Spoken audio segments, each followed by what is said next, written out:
The 2021 NBA draft has definitely been an interesting one to this point. As always, we've got some people exceeding expectations, but we also have quite a few letting us down big time. So today, I just want to imagine that every team gets to remake their selections and see what happens. It should be fun. If you guys like the content, smash the like button, smash the subscribe button. Let's go for 420 likes on today's video, and let's get into this. Today's video is sponsored by PrizePicks. A lot of you guys have probably come to know what PrizePicks is. It's a super simple player prop site, legal in most US states. They give you the line, you pick the over or under, and you can win up to 10 times your entry. Now I'm excited about the one today, as last week, the picks we gave out went 4 for 4, meaning my $20 entry became $200. So let's try to make it back to back.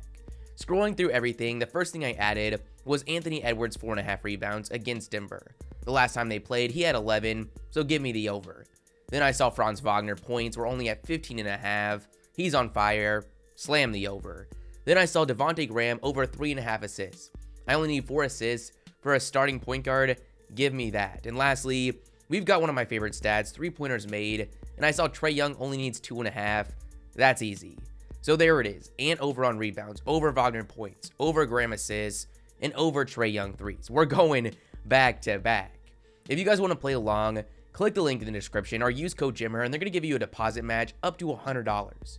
If you would have used that on last week's entry, it would have became $1,000. They also have a 12 days of Picksmas promo going on, which is going to have awesome promos revealed every single day throughout the Christmas season. Thank you PrizePicks for sponsoring today's video. Now I'm fully aware that this is way too early to redraft, and it's going to be extremely controversial, but that's part of what makes it fun. I'm really going to try and take the approach, if the draft was tomorrow, based on what we know to this point, obviously things are going to change as time goes on, but what would happen? The first overall pick is in the hands of the Detroit Pistons, and this is already an interesting one, and I definitely didn't think that would be the case going into the season. I've seen multiple big outlets that have done redrafts already have someone that's not named Cade Cunningham going number 1. While it's an interesting conversation, no doubt, I truly don't think they would be switching up their selection. It's safe to say Cade had a disappointing start, given the expectations associated with the number 1 pick. He missed the first couple games due to injury, but once he started playing, while he looked impressive in many aspects, scoring the ball just wasn't one of them. In his first 15 games, he averaged 13 points, 7 rebounds, and 5 assists, shooting 34% from the field and 25% from 3. During this time, it was hard not to be a little concerned, but he's really been on an impressive stretch since. In the last 6 games, he's looked like a number 1 pick, averaging 23, 6, and 4, shooting 48% from the field and 52% from 3. I'm not sure it was that injury that caused him to miss the first couple of games or just adjusting to the NBA, but I think we're going to see a lot more of the Cade we are seeing right now, opposed to what we saw at the start of the season. They've got a special talent on their hands, and with him sitting with the worst record in the league, he might be joined by another top pick very soon. So there was no change there, but I really think the second overall pick in the hands of the Houston Rockets is a tough one. There's really 3 people in contention. There's the original second overall pick, Jalen Green, the third overall pick to the Cavs, Evan Mobley, and the fourth overall pick to the Toronto Raptors, Scotty Barnes. I had really high expectations for Green going into this season, given the production he had in the G League a season ago, but so far, it hasn't been all that pretty. He's had some bright moments that made me confident he would still be a top pick due to his potential, but with him averaging 14 points, shooting 38% from the field and 28% from 3, I just can't justify him going ahead of some of these guys currently.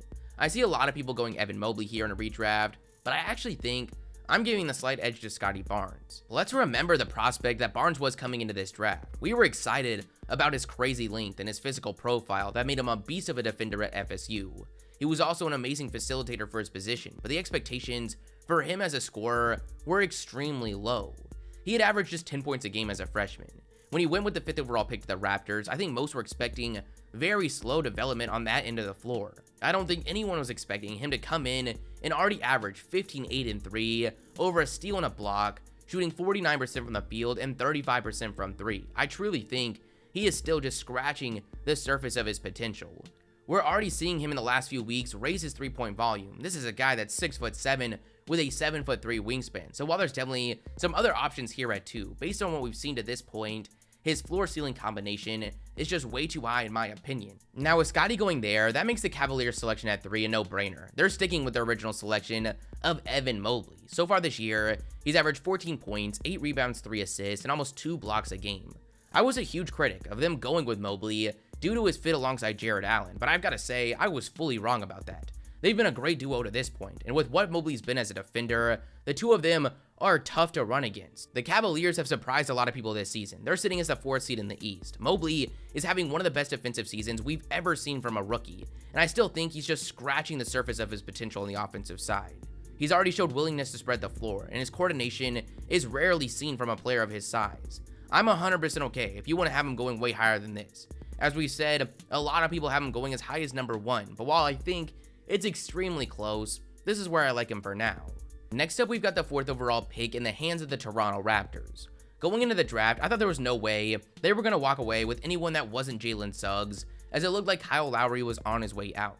They surprised a lot of people by going with Scotty Barnes, a decision that looks absolutely amazing right now, but he's off the table, so I think that makes their decision pretty clear. With Jalen Green falling, they just can't pass on the talent, and they go with him. As we mentioned, he's struggling getting the ball in the basket, but there's no denying the long-term potential. He's already showed off the draw-dropping athleticism. He's already had some huge performances, including hitting 8 threes against the Celtics. As he gets more and more comfortable, his numbers are going to go up and go up quick. Maybe at the end of the season, he's going much higher than this, but for now, we've got to give Scotty and Mobley the respect that they deserve.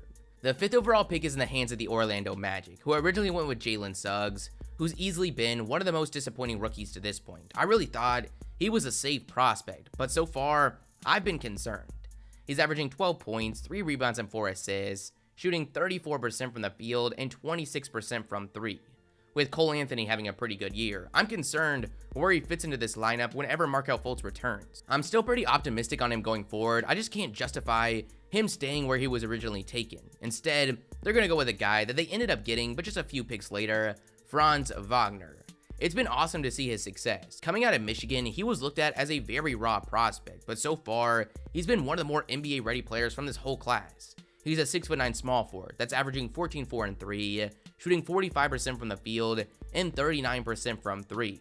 He's just getting better and better as the season goes on. In the last 10 games, he's averaging 18, 5, and 4, shooting 50-47 splits. The Magic do not want to miss out on this guy, so they just get him a little bit earlier. The Thunder hold the 6th overall pick, and the only player that they can choose from that wasn't available before is Jalen Suggs. While that's definitely a possibility, I have them sticking with their selection of Josh Giddey. The Thunder were looking for upside, and I think they found that with Giddey. His efficiency isn't pretty. He's shooting just 39% from the field and 25% from 3.